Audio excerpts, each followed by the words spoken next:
What's up, everybody? Duderinos, Brando here.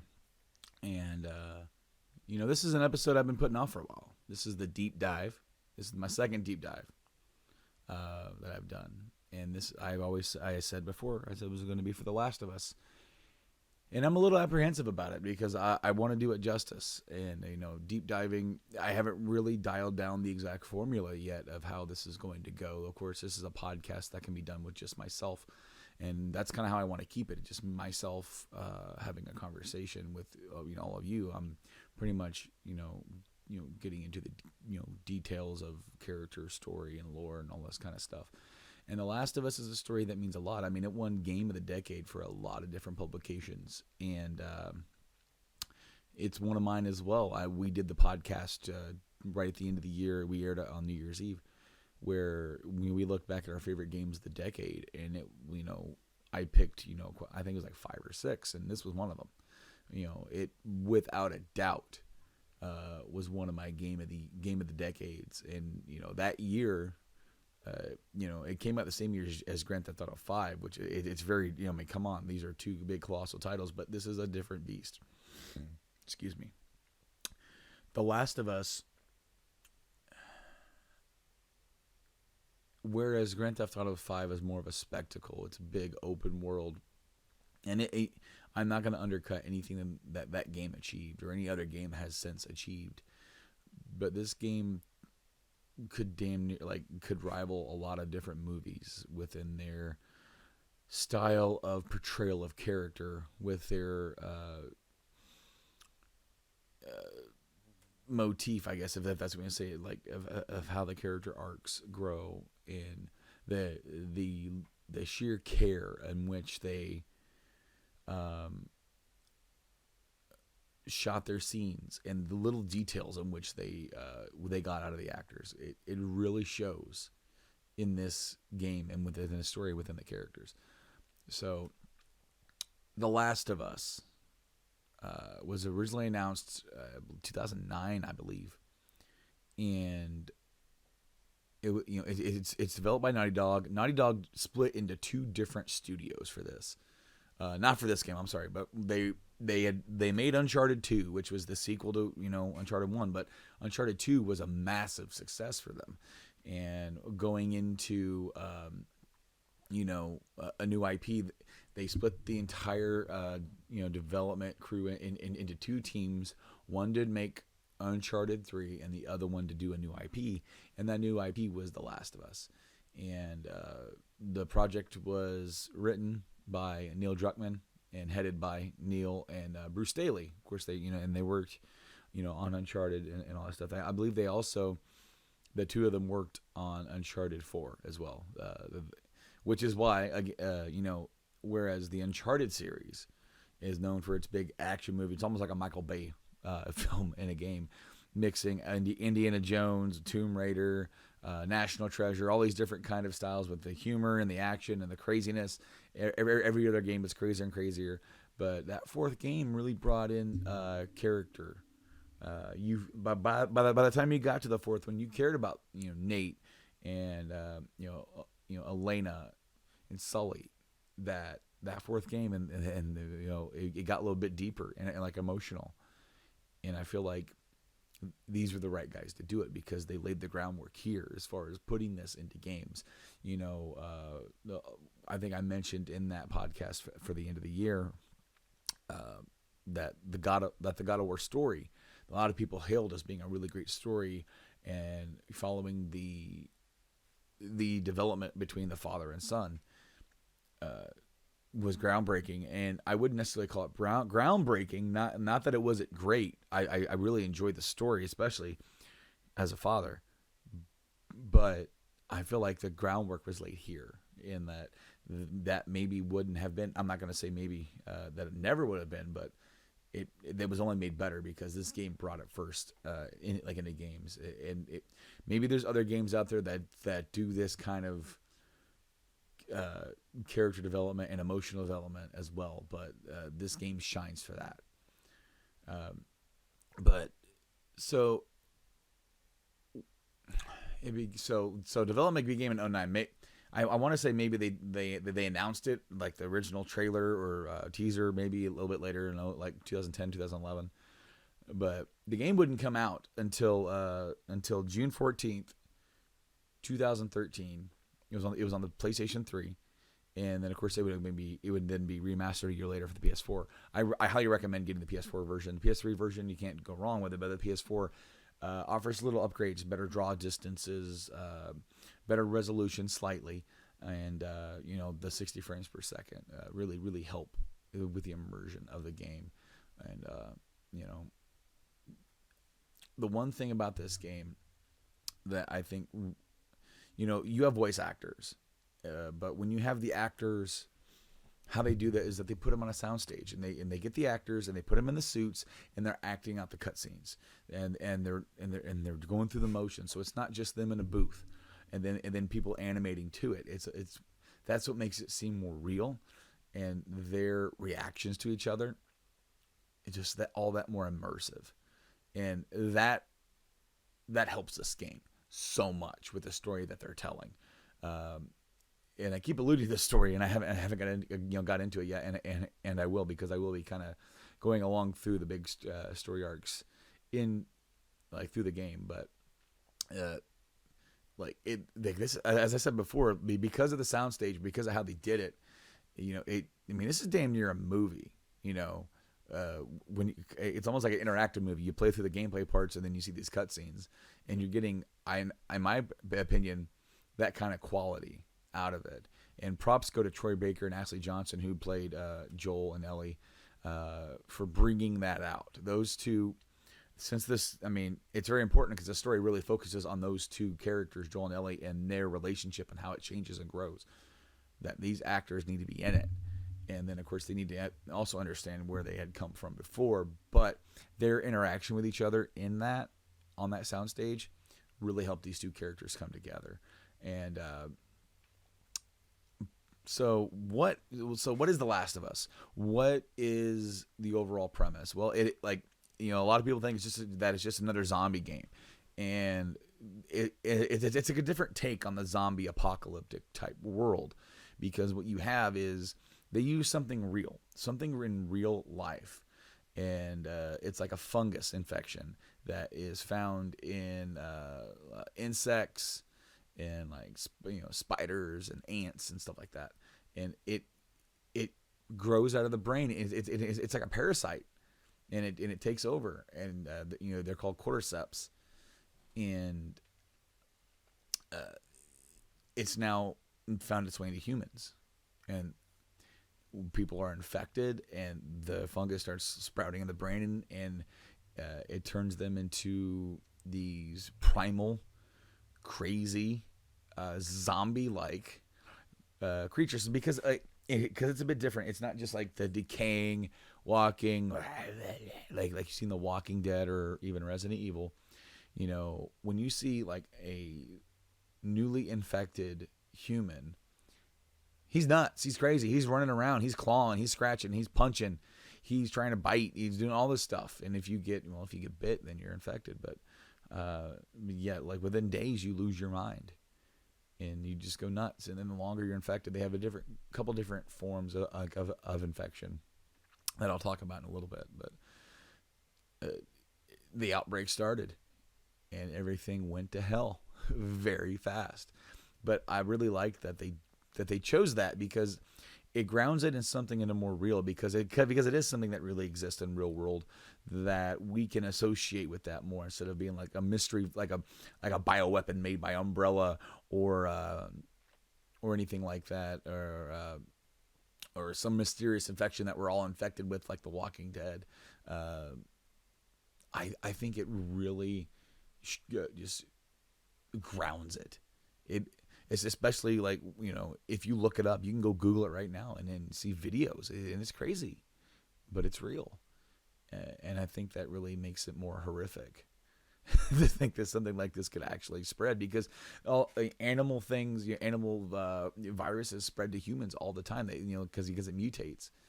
But like, the game really shows, like the prologue really shows the, like, firsthand from the view of these characters, kind of the fall and panic, and it's like, the game is to show, like, normal people dealing with ordinary circumstances. Like, this is Naughty Dog. They made Uncharted, but there's no action heroes here. There's no crazy swinging from everything. Like, these are normal people trying to survive against the infected and other people. The prologue, like, introduces Joel, and it's set in 2013, so, like, the year that the game came out. And Joel's just a normal working guy. He's a single dad. He's probably around the late 20s, early 30s at most. I'm gonna say probably 28, 29. That's where I'm gonna place him. Interestingly enough, kind of close to my age when I played the game for the first time. I was 27, right about. So close, but also, like, just a few years after this, I would have my first kid, and replaying this game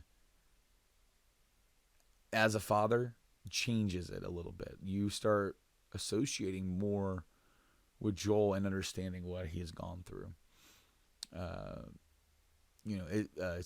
As I said, he's a single dad. He's got a daughter. She's like a preteen. But I don't really think they go into detail about what happened to her mom. It's, the fact that she's like 12 years old and he's like 29. It goes to show you that he had her early. Like, he was a teenager, not much older than she was, a couple years maybe, when she was born.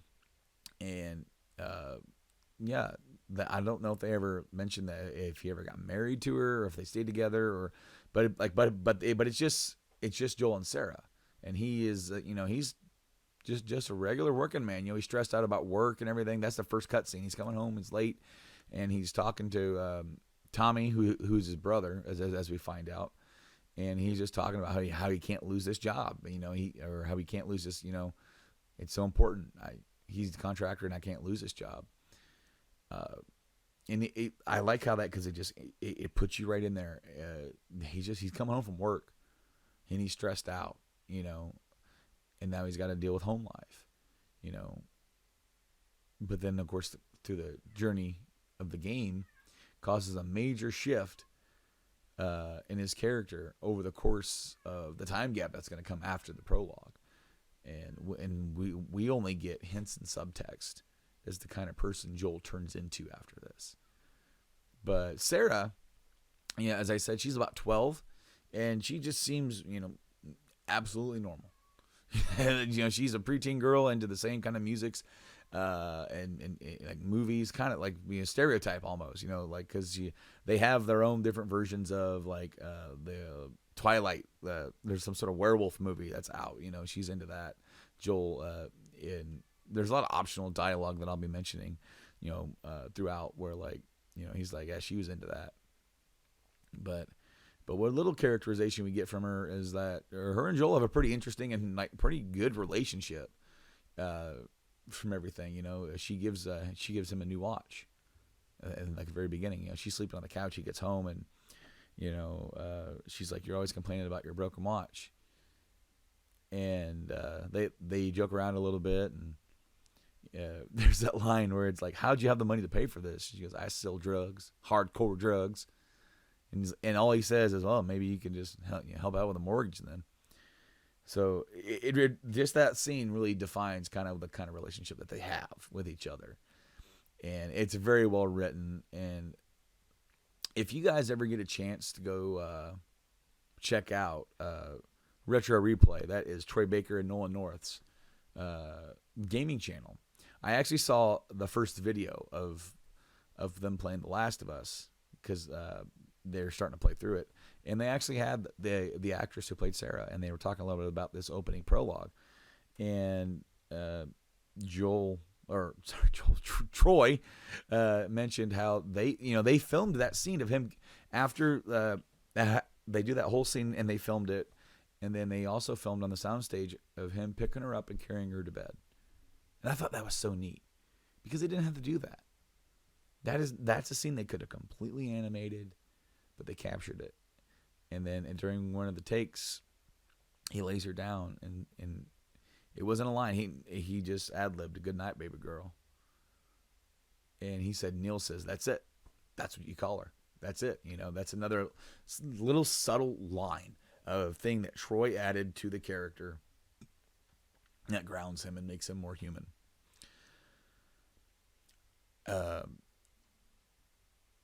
Oh man. So like that is very important because it comes into play later, as I'll talk about.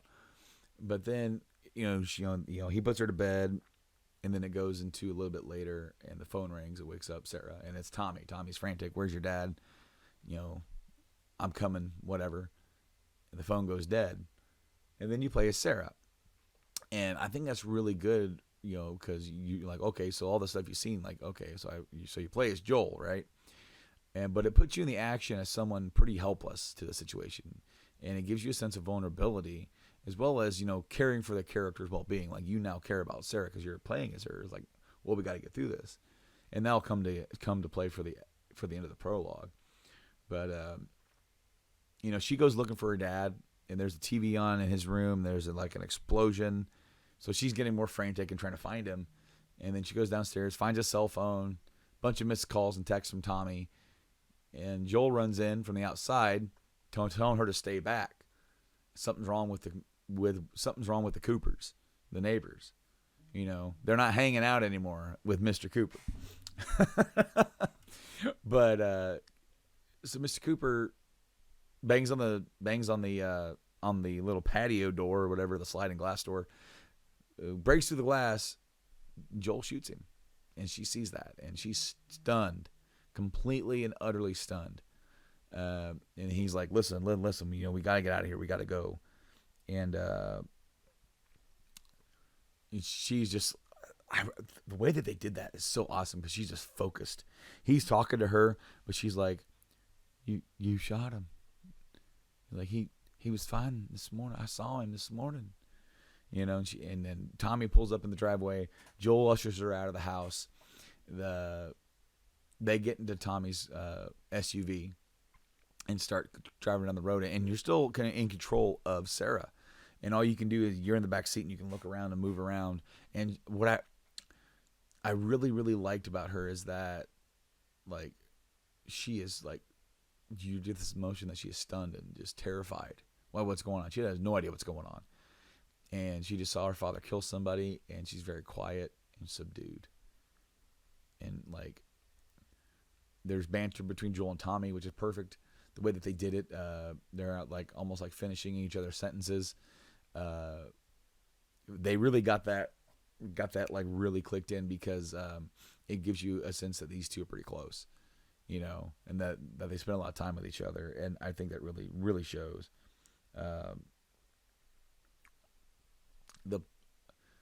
So they're trying to go out, and of course they decide to head for the highway. But that's everyone's heading for the highway. Like it's an epidemic, things going crazy, and you are pretty much stationary watching all this. This is like an on rail segment, And then they get into a car wreck, and then you start controlling Joel. Sarah's hurt; her legs hurt. So Joel's got to carry her, and Tommy's going to run and gun, protecting them. And it's absolute mayhem. People are running everywhere, getting attacked by infected. And a car wrecks to a gas station, and it causes a big explosion. They run down an alleyway. Tommy shoots like an infected trying to attack him, and eventually he's like, "You go on, I'll catch up." So they're running towards the highway, going through like a building and going back out, and they're running like basically in this kind of empty open area by like a road, and they get stopped by a soldier who shoots an infected who's chasing behind them. And then Joel's like, "Oh, thank God, my daughter's hurt," and he goes, "Stay back." He goes, "We're not infected, we're not sick." And the soldier radios in. He's like, "I found someone. Like, it's a man. And he's got a girl. She's hurt." And you don't get to hear what's on the other side of that. But his tone, it gives you the sense that he's ordered to kill them. And he raises his gun and he opens fire. Joel turns trying to, protect Sarah. And they fall to the ground. And the soldier runs up. Joel's on the ground. He's going to execute Joel. And out of the blue, Tommy comes in with the pistol, right? Joel wasn't hit, but Sarah was. Yeah. That's how the game starts, is Joel holding his daughter in his arms as she dies.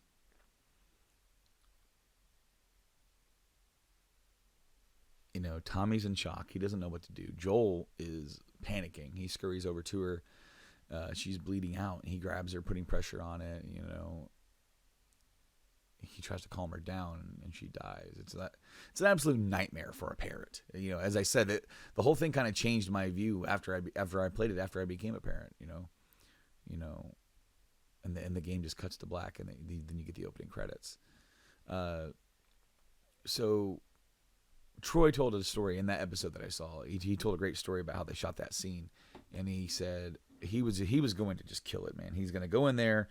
He's going to nail this take. He's practicing. He's running through his head, and they do the take, and he's like, "Got it." Yes. He goes, "All right, let's do it again." And he wasn't ready for that. They did it 5 more times, and he was like dehydrated for how much he was forcing himself to cry, going through all that motion. And then a few weeks later, Neil said they had to go back and reshoot a scene. They were bringing Sarah's actress back. He goes, "No, not that one." He goes, "Yes, that one." And what he explained, what Neil explained to him was, he's like, it's like we got him. It was like we got him to a certain point. He's like, but like he wanted to, in that short 30-second bit, capture the panic. I can fix this. I don't know what to do, but I can fix this. Hold on, calm down. We can do this. And then she's slipping away, and it's like, I can't fix this. So then you're just like, panic sets in, and then she's gone, and then he's broken. And there's that much detail put into that. And I'm probably botched that entire story, to be honest with you. But it's kind of like that. I wanted to share that bit because I wanted to tell you how much effort they put into each scene about getting the right emotion out of the characters. And man, my hat was all skewed and everything, but that's what sets this game up, and that's why this game is so deep and so emotional, is because they got that out of the actors. After the opening credits, it's 20 years later. The world's a shattered mess. No more real order across the world. Survivors are in like quarantine zones or small groups, communities. But the military zones, or the quarantine zones, are run by the military. There is no real government anymore. The military is pretty much taken over, and they're very strict about execution. It's pretty much instant, or infection. It's instant execution. Wow, I'm botching all my words. But there's also another group out there called the Fireflies, and they want to restore government and order and all this stuff. And they openly defy the military, because the military has really said the only way we can survive is to have strict rules. And the Fireflies are like, we need to restore order, and they're trying to bring that back. So there's conflict there. Uh, Coming in 20 years later, Joel's grizzled. You know, he's older, he's grizzled. The world of ruin has left him a shell of what he used to be. But he still wears that watch. And now that watch is broken. In this scene, we get introduced to Tess. Joel wakes up 20 years later. Tess comes in, and she's pretty much Joel's smuggling partner, or possibly more. That's pretty much hinted at, yeah. But you know, she's a tough as nails woman who, you know, they sneak in drugs and weapons and maybe other things into the quarantine zone where they live in the northern area of Boston. And some guy named Robert screwed him over. You know, she got sent some guys after her to beat her up, and pretty much they leave to go hunt him down. And so like the gameplay, you get to control and kind of go out into the new world. You get to see everything kind of dilapidated and broken. You leave the quarantine zone, and this is where like you get to see kind of what some of the stuff that they showed off during the trailer. Where you see like this cities and towns kind of overgrown and almost kind of and the only thing close to this in the movies, like Walking Dead has this now. After all the years that they've been on the air, but like I Am Legend, you know, with New York City being empty, you know, and overgrown with wildlife and everything like that. This kind of has that same kind of vibe. But eventually they fight their way through and they find Robert, and Robert's like, I sold my weapons to the Fireflies, and Tess kills him. Yeah, there's more to it than that, but that's pretty much it. So the Fireflies basically are, as I said earlier, they are like a militia group, a group of people that are against the military and military oppression, and hoping of restoring the U.S. government. And they're also, spoiler alert, looking for a cure to the cordyceps infection. So it's like, should you, like, I can see why people would join up, because it's like, this is where military is like, you know, this is our life now, blah blah blah, you know, live here. If you want to live in these zones, you live by these rules. I mean, and you are protected. You know, they run a tight ship, but I mean, you are protected. But the Fireflies, I can see them really setting up a sense of hope, and why people would be a part of that. And right after the whole scene with Robert, Marlene shows up. Marlene is the leader of the Fireflies, and she has the weapons, and they're like, give us the weapons, and she goes, I can't. And so there's conflict there, but she's like, if you do something for me, you can have the weapons and more. But you need to smuggle something for me. So apparently they know each other. They're aware of each other in these dealings, or if not, like, you know, they probably had maybe some run-ins in the past. And but Marlene wants them to smuggle. It's a girl, Ellie. You know, the other big character of the game, and she is a preteen girl. Full of spunk, if that's the right way to say it. I mean, she pretty much thinks she can take care of herself, or at least tries to. And so it's like, hey, we need to get her to the Boston Capitol building. I got Fireflies there that'll meet you there. And Joel's like, nope, I ain't doing this. But Tess is like, I'll go with Marlene. I'll make sure that, you know, that everything's legit. You know, make sure she has what she says that she's having, and then we'll go, you know, and then we'll make sure, you know, we'll do that first, and then, you know, Marlene's like, you'll see it and you'll be fine. So they wait.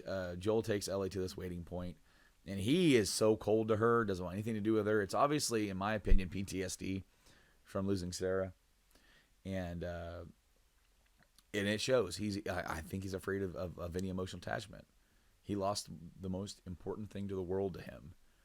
And now he is just like, no way. I'm not getting involved in this.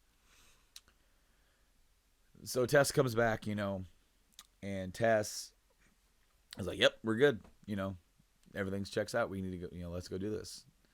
So they do, and they end up getting caught by soldiers, and they're getting tested for infection, and they find out Ellie's infected. And they're like, hold on. Whoa. No way. We're escorting a girl who's infected. This is bull crap. And she's like basically trying to say that I've been infected for 2 weeks. Bull crap. People turn within days. Like, nope. So she shows the bite, which is, like the bite's healed. It's crazy because there's like a little bit of fungus kind of like that you see kind of like growing around it a little bit. So it's like she's immune. Like, okay, it's crazy. So they end up like taking her through, and they have to go through all these different buildings and in different areas to get to the Capitol building to meet the Fireflies. And when they get there, they're dead. Everyone's dead, and Tess is going crazy, frantic. She's like, no, there's got to be somebody else. And he's like, this is over. This is bull crap. But all along the way, Tess got bit. And, she begs Joel to finish this. Because it's already been hours after she's been bitten. And she's already worse off than Ellie. She's like, this is real. Like if I ever met any, I think she says like, if there's anything here between us, if I meant anything to you, then you'll do this. So she stays behind to give them time because the military shows up. And of course she gets shot down because she'd rather go out that way than wait for the infection to kill her and have her go crazy. Ellie and Joel take off, and what I really like is that there is such tension there. Immediately Ellie tries to say that she's sorry for Tess, and he's like, don't you ever mention Tess, ever. And you keep quiet about that. Because either they're going to think you're crazy or try to kill you, maybe both. But yeah, she is infected, and of course she's not getting worse. Now, I mentioned earlier about infected, and they call them different names. Like the original infected, the crazy ones are called runners. And the longer that you're infected, the worse that it gets, and they actually mutate and kind of change a bit. So the next stage up are clickers, where the infection is actually started to sprout out of the brain, and they no longer have eyes. So they use like echolocation. And so you kind of have to be, the gameplay sense of it is not just running and gunning. You got to be stealthy. And if they grab you, unless you have a shiv, which I want to talk about the crafting mechanics too. But if you have one of those, you can kind of save yourself. But if they grab you, you're dead. And then there's another one called bloaters, which are like big tanks that throw spore bombs at you. And if they grab you, they just rip your head off, So there's nothing to do with that. But no, like the crafting system they have set up where you can make your own makeshift weapons and med kits, Molotov cocktails, and eventually nail bombs. That Bill shows you how to make those. And then you can do upgrades to your weapons. And you do that by finding parts and, tape and parts of scissors and all that kind of stuff. You just find that around the game, and you can make stuff. It's a pretty cool, different idea, and give you a sense of to go and explore your surroundings and go see everything. Because you also find these little notes all around that really fill out the world. And, after they leave Boston, they go to the outskirts of the city to meet up with somebody that Joel and Tess had done business with before. His name is Bill. He's like he owes me a few favors, and he needs a truck because if they're gonna travel across the country, they don't know exactly where they're gonna go, but I do believe that Tommy used to be a Firefly at one point, so he's gonna go track down his brother Tommy. The Bill section. Bill's a paranoid, crazy dude. I really don't have much else to say about him. His whole town, Bill's town, is all set up with traps and booby traps where you can kind of control the infected and other people trying to get in. And of course, you set off all his traps. You really mess up his world. And he's like, "You help me go get an engine, I can help you get the truck." Well, he had a buddy that was living there with him, and his buddy took off and ended up getting infected, and he killed himself. It's this whole little side thing. The interaction between Ellie and Bill is really hilarious because Bill is just so annoyed by her, and Joel's just like trying to do everything to like keep Bill calm. Yeah. Uh, Bill's a paranoid drug addict essentially. That's how they knew Bill. Bill was some of their one of their hookups for getting like pills and everything into the quarantine zone. Um, After they get the truck, they end up heading out, and there's a cut scene within the truck that's pretty neat, talking about like these magazines, certain questionable magazines that Ellie found at Bill's. And then, of course, music. It was on a cassette tape. And Joel says, this is even before my time. Of course, now, I mean, the timeline's like, it's been 20 years later, so it's like 2033, 2034, something like that. So, yeah, they're driving along, and they come across a roadblock that's forcing them to go into Pittsburgh. And it's funny because Joel is kind of like, yeah, this isn't good. And they end up getting jumped. And people attack them. And so these people control the central town of Pittsburgh. And they pretty much trap, jump, kill, and steal from people they call tourists, people coming through. And they take their clothes, the shoes, the motorcycles, all the items, the weapons they have on them. And it's really good to note that Joel caught on to what was going on very fast. And the dude, because they got funneled into a certain area, and this guy's like, "Help me, help!" And Ellie's like, "Oh my God, we gotta help him!" And Joel's like, "He's not even hurt," and he ends up just gunning the truck. And they use a bus to push it down a hill as a battering ram. It's so unique. I've never seen that before in anything. But their truck gets hit, wrecked, and they fight for their lives. But the fact that Joel was able to catch on to that is just some subtext to what he has dealt with throughout this whole time jump between the 20 years. And there's even more, like after you get past this area, you guys are walking along, and she asks him, like, how did you know? And all he says is, "I've been on both sides." It's like that's a brief admission to what he had been up to, and like he went to a dark place. And that gets elaborated on a little bit later too with Tommy. Kind of lends into why maybe he left Joel at some point. But yeah, like Pittsburgh's pretty dark. Pittsburgh is a more human versus human element. There's infected there, but you fight more of the people that are there. Some of the optional dialogues is pretty entertaining. Like you go through this coffee shop, and she's like, what is this place? Like, people come in here and read books and drink coffee. And then there's actually one little spot in the hotel right after that where there's a coffee machine there, and he just says, "Oh, I miss coffee." But then also, it's around this time. I believe it's around this time. If not, I don't know if she does it before. I don't remember it. But it's the pun book, and when you're looking around certain areas and just kind of in the area for so long, she'll pull out this pun book and start reading jokes.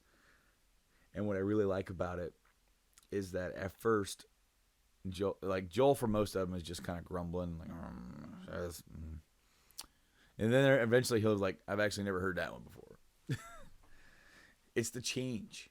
It's the change in how these two characters interact, because you get this notion that Joel wants nothing to do with her. He's just protecting her. But eventually he starts to warm up, right? So along the way, they meet two more characters. And that's Henry and Sam, two brothers. and they were part of a group that come into town for some supplies, and they got separated from their group because of, well, these crazy people within town that have a freaking Humvee with a 50 caliber machine gun, and they have armor plating, and they're just driving around the town shooting everybody and taking their stuff, taking their shoes, doing all that crap. And what I like this is that you get to see two other people who you see Joel and Ellie and how they interact, and then you see like Henry and Sam. And Sam's a little bit younger than Ellie, but you kind of have that same element. And so they work together to like try and get out of town. And by the way, Ellie can't swim. I kind of forgot to mention that. There's a game mechanic with her not being able to swim, where you got to swim and get like a pallet or something to help her get on it to get her across certain areas.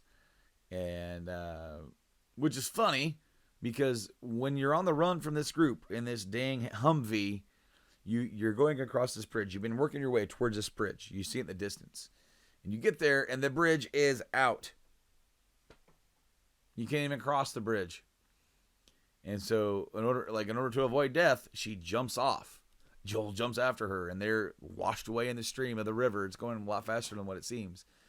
And they hit, Joel grabs her, but then he gets knocked out by a rock, and they're going to drown. And Henry saves them because Henry ran off. Because you had this part where they were trying to get through, and you had to help each other up. And it was just Joel and Ellie got up, and Joel was by himself, and Henry ran off. And Ellie actually jumped back down because she's not going to leave Joel behind. And there's a lot of, that says a lot right there. She's like, no way. I'm not leaving without you. But Henry does save them. And it's funny because like when Joel wakes up and Henry's there, he grabs him and just punches him like, you son of a bitch. He's like, no, he saved you. He saved you. So they move on, and they work their way into like these sewers, right? And the sewers is where Pittsburgh gets even darker, because it's nothing that you actually encounter with anybody. It's the things left behind. It's the notes from this guy that found this little nook and area, and he found families, and then they started making a little town or a little go of it down there, like a community. They had this whole thing for collecting rain to get drinking water. They had areas where they could preserve that water and try and take some showers, and they had play areas for the kids, and it was like this whole area. And then you see like somebody left a door open, and infected got in, and they lost everything. And there's this one room where this guy is in the room with these kids, and he killed them to like let them avoid becoming infected. Man, it's dark stuff. So like you do deal with infected down there. You get out of there, and you're into the suburbs, like outside of Pittsburgh. And that's another big area for more side dialogue. Like they find this old ice cream truck, and Sam and Ellie have no idea what it is because they've never really grew up, because they've grown up in the like within the apocalypse, within these military controlled zones and everything, and they have no idea what like a truck ran around serving ice cream, playing creepy music. They're like, whoa, wait, get out of here. So, and also Henry has a little conversation about like he remembers, like he was pretty young. He was like 5 when the infection went out, but he doesn't remember much. But he remembers barbecues. He remembers the smell of barbecues and family, mom and dad having parties, and people coming over and eating food, and it's all these different conversations that lend more realism to the world. And they're nothing conversations. They're just like, they don't really pass a story along, but they just make it more real, grounded. So the fight with the city dwellers, the Pittsburgh hunters, or whatever you want to call them, they finally catch up to them, and they have that damn Humvee, so like you're fighting them off, and then infected end up running in clickers, and Joel is actually on like the sniper rifle and is helping everybody, and they end up making it to this radio tower, which was their fallback point, right? I'm sorry, hit the mic. It was their fallback point, or Sam and Henry's fallback point with their group. No one else is there. No one else made it. And I mean, they're there and they're eating some food. It's funny because they're actually kind of they can relax and they can laugh a little bit. And they're talking, they were talking about things that they had before. And Joel's like, I remember riding motorcycles. I miss riding. And Ellie and Sam have a cool little conversation too. And Sam is like, do you believe in God or believe in heaven? And Ellie's like, I go back and forth. I don't know, maybe not. And then like, yeah, it's pretty deep. And then she leaves him in there to kind of rest in that room off by himself. And he's infected, guys. He got bit by a clicker there at the end. And he turns by the morning. They get up, and she goes in to wake him up. He attacks her. And Joel's gonna go stop him, but then Henry, who had the gun on Sam, now points it at Joel's like, "Don't touch him." Is like, we need to do something. He's he's infected. Hello, but it's his brother, dude. And he shoots his brother.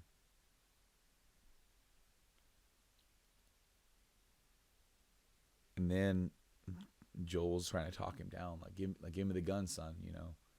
Everything, just calm down. Give me the gun. And he's like, stay away from me. And he's frantic. And the whole scene ends with him shooting himself. And it cuts to black. And Pittsburgh is the most depressing part of this entire story.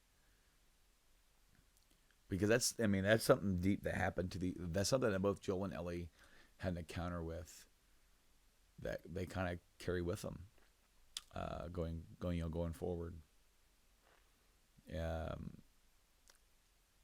The game kind of flashes forward after that, going on to the next season. It starts with summer and then fall.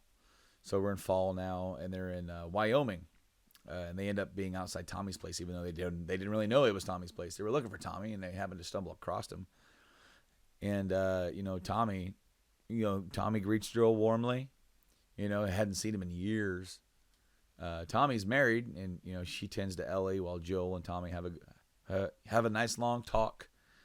And the thing is that there's a segment when you're going here where Ellie helps. Like, you have to help her get across this thing, and then she has to turn something. It's like you're both working together to get across this dam.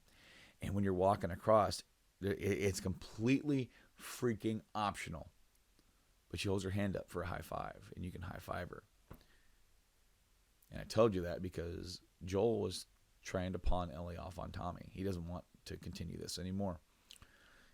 Tommy's like, you used to be Firefly, you know where they're at. He's like, Tommy's like, I'm not taking care of your crap. And Joel's like, all the stuff I did for you, really? Tommy's like, that brings nothing but nightmares to me. He's like, I kept us alive. He goes, it wasn't worth it. That gives more insight to the terrible things that Joel did to survive, and to the kind of person that he became after the world fell apart and after he lost Sarah. This story really resonates. It shows you the different paths that people take, losing their humanity in all these different kinds of ways. Some people stay good, and in all honesty, the people who probably try to stay good are the people who get killed. I've often said that in this game, I've often said to other people, in this game you play as the villain, or like a villain, a character. But now that I kind of see it in a little bit of a different light, because now I see it that everyone is the villain to someone else's story.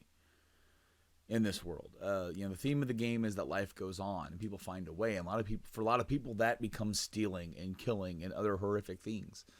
Uh, in this game, Joel is the villain to every group of humans that he combats in this game. He is the villain to their story, whether or not they are altogether good or anything. It's like there's not too many people in here that are.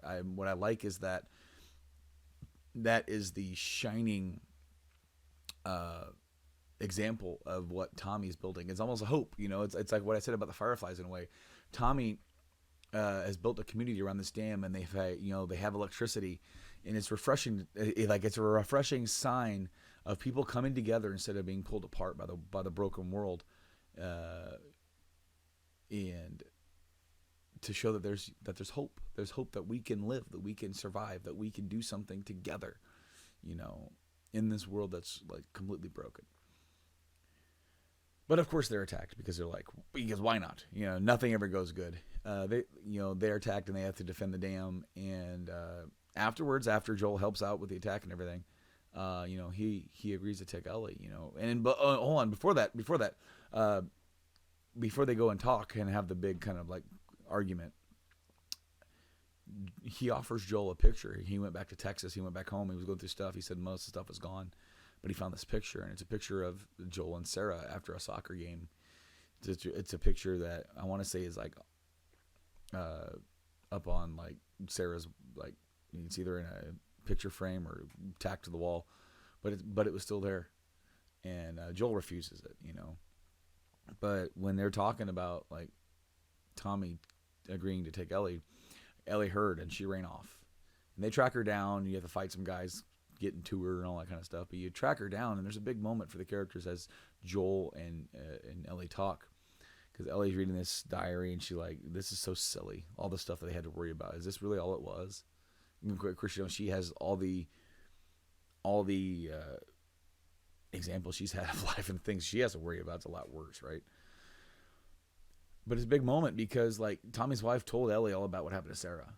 And here's Joel is like wanting to go away. It's like she's like, everybody who's ever been important to me is gone and left me, died. Everybody except for you.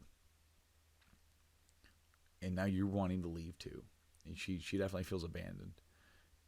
And then they get attacked again at the house, and they fight their way out, and they're on their way back, and that's when Joel agrees. He's like, okay, I'm gonna take her off. I'll take her the rest of the way.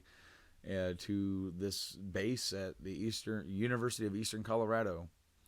And what's funny is that like when Tommy has agreed to take Ellie, Tommy's wife is not happy with this at all. Like putting her, he's putting himself in danger for Joel essentially. She's like, if anything happens to him, I'm coming for you. And that's kind of mentioned again here, where Tommy's like, hey, whoa, wait a minute, you're taking her, like, you sure about this? And all he says is, your wife kind of scares me. I don't need her coming after me. Like, well, at least let's go back and let's talk about it at least. That it just goes to show you that all the stuff that they were through, some of it was bad stuff. But they were brothers. They were brothers before all this. And Tommy cares about Joel. And Joel cares about Tommy. He does. But to Joel, he'll be his little brother. So Joel's kind of the boss. So yeah, they go and they head off to the universities, and that's the next chapter of the game. Is there's this lab at the university where they're trying to find this cure. We're like, well, okay, yeah, of course, that's where they got to be, and that's another great set piece for the growth between Joel and Ellie. Because by the time they get there, they're talking, and he's trying to explain football to her, and all that kind of stuff, and they just have other different. It's more civil and laid back and comfortable and trusting. They totally have let their guard down with each other. Not completely.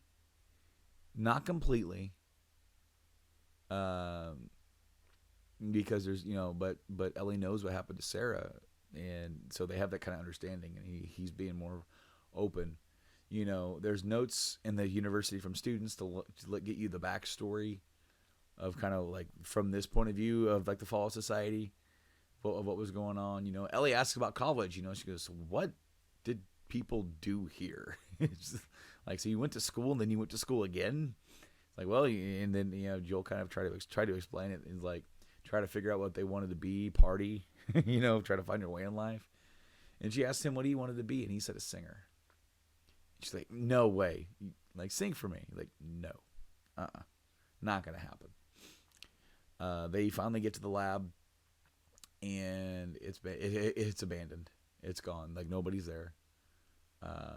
They find a recorder, and they fall back to their base, to the main Firefly base at a hospital in Salt Lake City.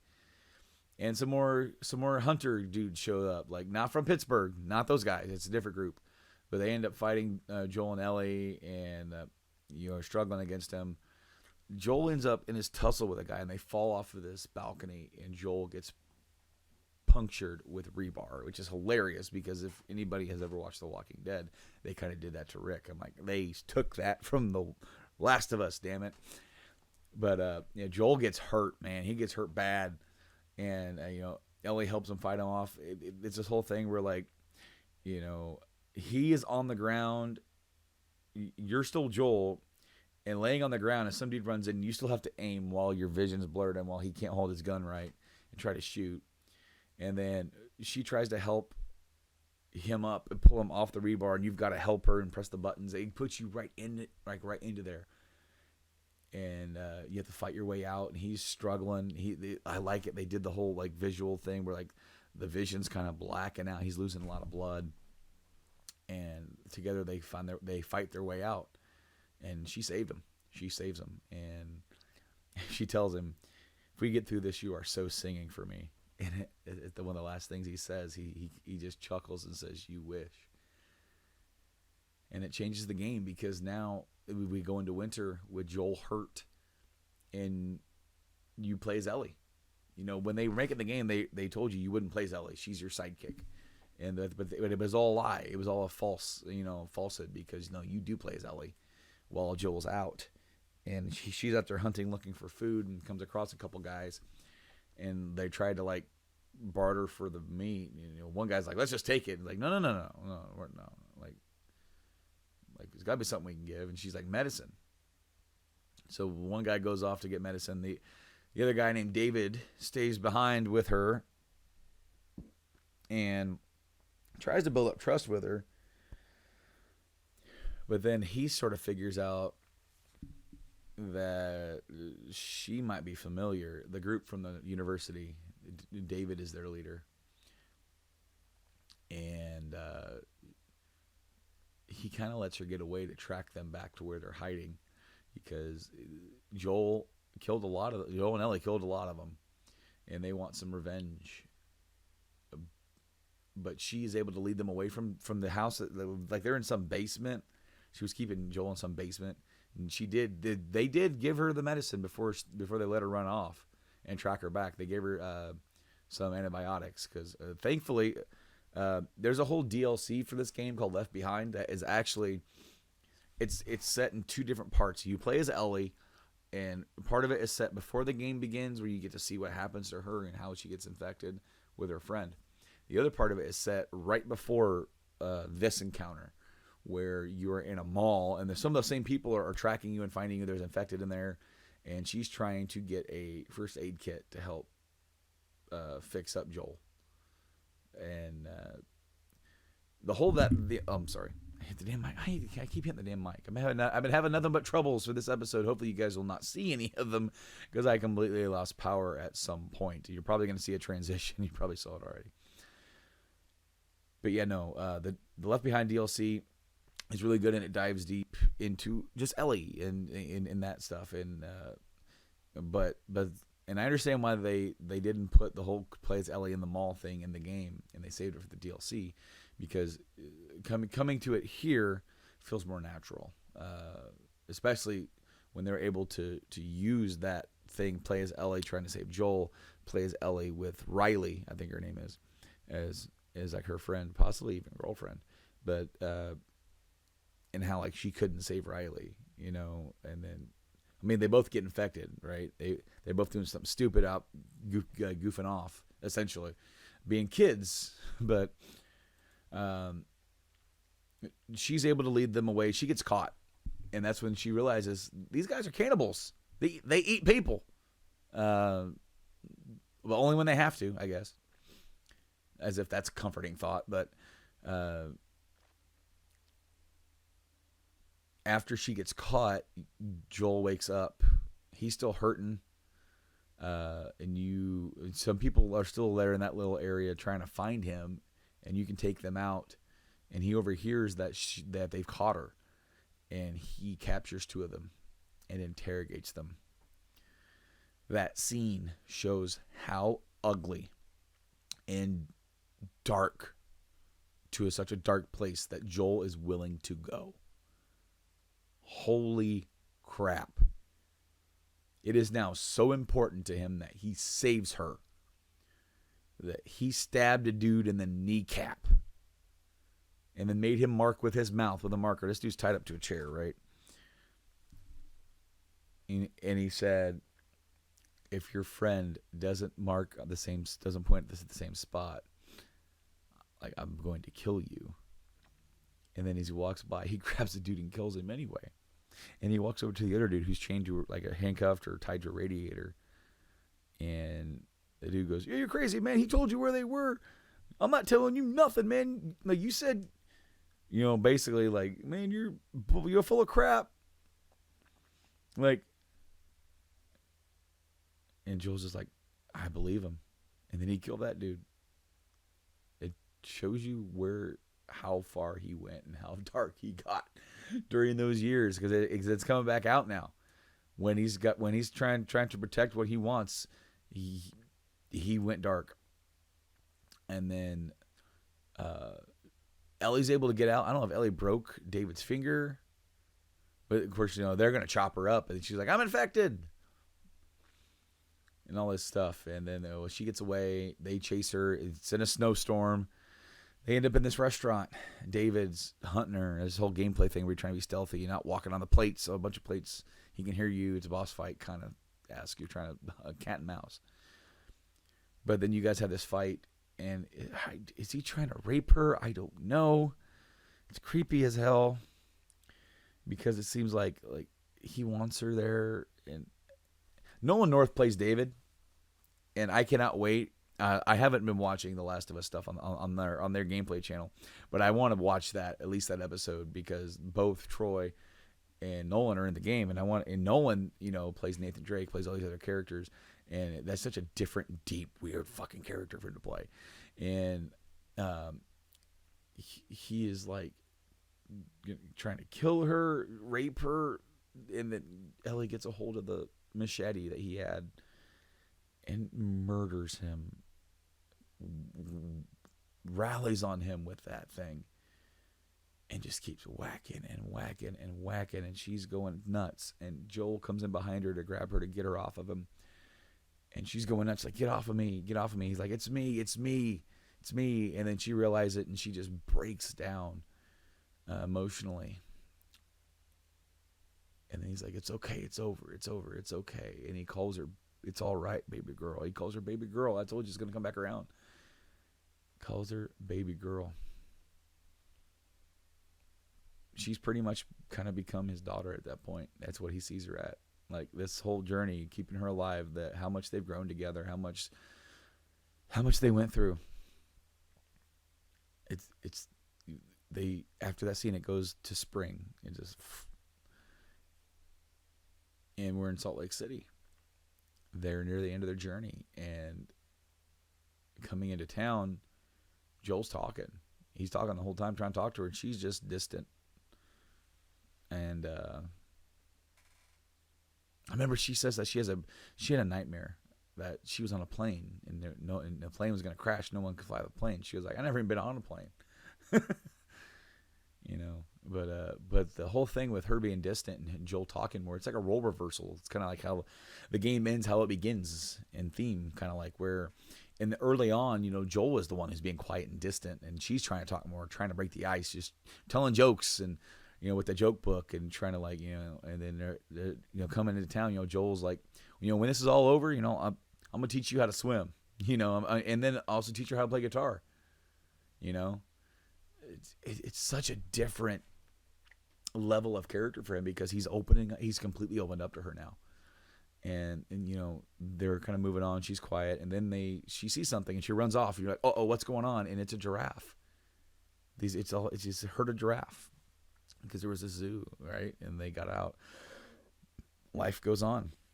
These animals, it was so intimate, and you see all this nature overgrown in the city and everything. They get to this refugee camp on the way there. This last one of the last things that they he's talking. What I like about it is like just the tone and the way he's talking to her has completely changed. And before you move on, she's like, "I got something for you," and it's the picture of Joel and Sarah. You know, she took it and she gave it to him, and he takes it, and it's a really, really powerful moment right there. What I love about it is that there's no words really. He just says thank you because he's ready for that. It's almost like he's ready to move on with that part. And it's funny because they fight their ways through some infected going through an underneath tunnel, and they get swept up into water because guess what? She can't swim, and then she nearly drowns. And he's trying to save her. People coming in with guns, and he's like, she can't breathe. They knock her out, or they knock him out. He wakes up and he's in the hospital, and there's Marlene. They made it, right? He's like, wow. Like, Marlene is there. Marlene beat them there. You know, remember, she got shot. She was injured. That's why she needed them to take her. And she thought Ellie was gone. She thought he was dead. And she recovered from the gunshot wound faster than expected and was able to make it out here. And she lost a lot of people along the way. And, you know, he's like, where's Ellie? She's like, she's not your problem anymore. She's all right. She's being prepped for surgery. And it's like, I can't believe you made it out here all the way. He's like, I still want to see her. Like, no, we can't. I'm sorry. And like, you got to leave. You know, it's done. You did your job. And it's pretty much to get a cure, they have to cut out a portion of Ellie's brain where the fungus grows. And it's going to kill her. So after all this, you get through all this game, this entire path, the way that the characters have grown, how much Joel has changed in his relation to Ellie. I'm not going to say that he's changed all around because obviously we saw that dark piece come out when she was taken. But think about the Joel in Boston. Would he have done that for her? Later on, no. In fact, he wanted to get rid of her. Even at Tommy's, he's like, I just want her gone. At this point, he's willing to kill to get her back, and that's exactly what he does here. He fights his way through that entire hospital, killing all these fireflies, anybody in his way. He makes it. He runs and makes it. And of course, there's all these different recorders you can find of Marlene talking about, how hard it was to make it out there. She made a promise to Ellie's mom to keep her safe. She knew Ellie's mom. And then Ellie got infected and all this happened. And it's like, basically, in order to do it, Ellie has to die. He's like, even if, and they asked Marlene permission to do it, but she pretty much says that even if she would have said no, they would do it anyways. They asked her almost as a courtesy. But Joel fights his way all the way there, kills the doctor, picks up Ellie. She's knocked out. She's been put to sleep on the table, getting ready for surgery. Carries her out of the hospital, goes down the elevator. There's Marlene there to stop them, begs Joel to reconsider. This is what she would want. And Joel shoots her. Shoots Marlene. Puts Ellie in this car and goes over to Marlene, and she's begging, please spare me. You don't have to do this. And Joel says, you'll just come after her, and kills her.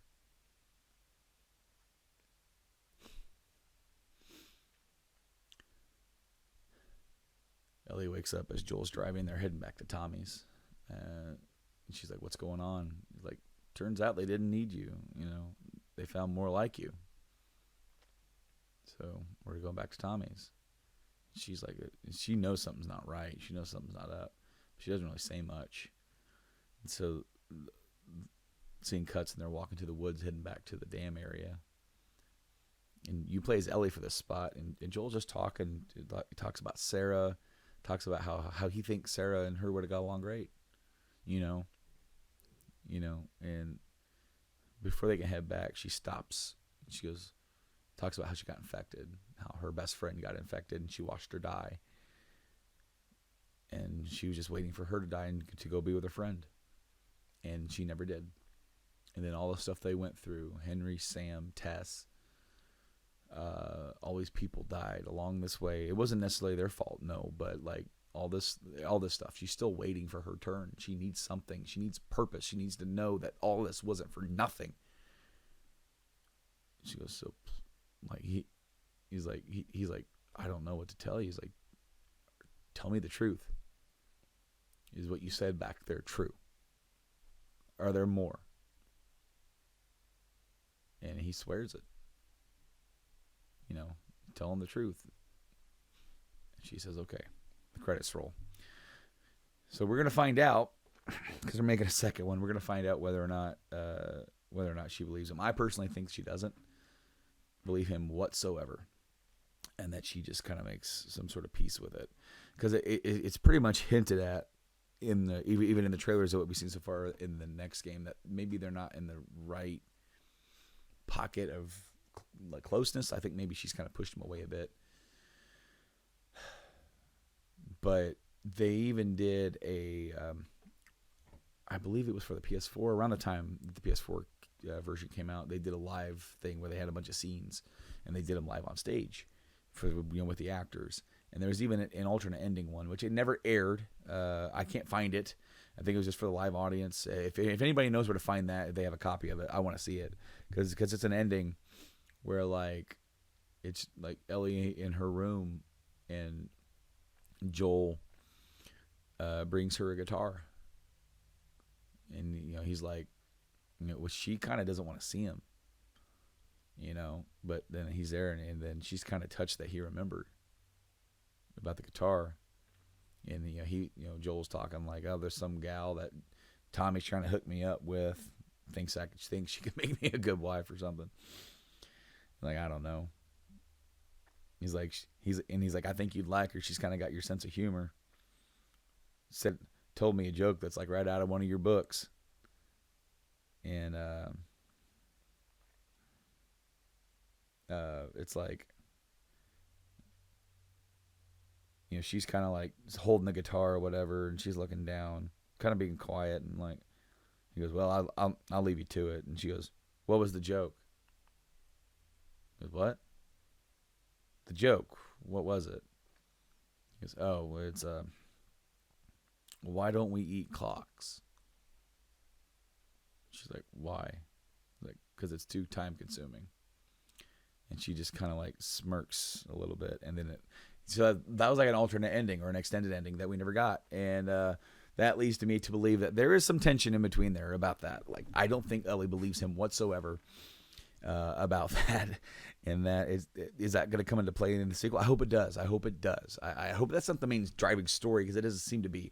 This story seems to be a more of a revenge story revolving around Ellie and someone who she got close to. So, but it does, they've shown Joel once. It's confirmed that he's there and he's going to be around. So I hope that, just like in this game, where there's a little conversations, there's these little notes, there's these little things that help make the whole world fuller and more deeper. I hope we get that in the next one, and I'm sure we will. Man, I don't know what else to say after that. There's not much more that I can really add.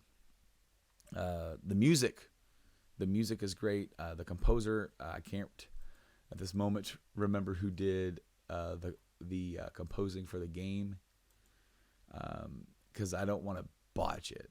I don't want to botch his name. Oh my! I lost power earlier doing this. Recording this. Gustavo Santaolalla. I'm butchering that, but yeah, his music was freaking awesome. That slow banjo guitar work, man, it's like this weird. It's eerie, but it's also like very vibrant and pulls forward with it. You feel such emotion with it, and they use it very sparingly throughout the game and do it at the right time where you feel it and it works. As I said, like this game is damn near movie level quality to me as far as its level of storytelling, its level of characterization, its composition. Is it the absolute be all end all of every game? No, I don't think so. But it's definitely top. Top for me. I've always said, people ask me what's your favorite video game ever? And one of the first games that ever introduced me to that deepest level of storytelling was the Final Fantasy VII. So I always say that, even though I like maybe 9 better, 7 was it, man. So it's like right here, man. I carry that game with me. And then my top 5 for the last 10 years really hasn't changed. But is The Last of Us in the top 5? If it is, it's right there. It definitely can be. It can be in my top 5 depending on my mood. And maybe I need to start extending when someone's asked me my favorite game. And it's usually like the top 5 at any point in time can move around. It's like, now this one's my favorite. Maybe I need to start extending that to top 10 because we've had a few games in the last 10 years that have really etched into that, and this is one of them. I hope this was good for you guys. I hope I did it justice in summarizing the story and diving into the characters and getting into their heads, and not just what you see on TV or see on the screen, but what they're feeling. This is challenging for me because I don't want to come off as boring or just repeating the story, and I'm hoping that you guys enjoyed it, and I can't wait to play The Last of Us Part 2 and play that a couple of times. I want to do it a couple of times before I do one of these with it, and add that as an addendum to this. But I want to do more of these with some other games. Some of my favorites. I played through Mass Effect. I could easily do Mass Effect. I could do Knights of the Old Republic. I played some of that recently.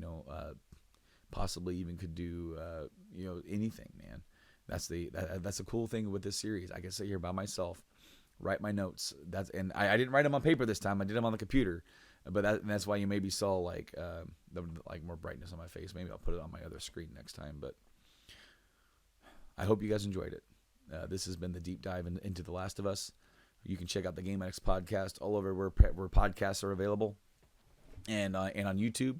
We are live. I don't want to do the deep dives lives, and I didn't do the previous one, and I didn't do this one, and I want to just explain why really quick.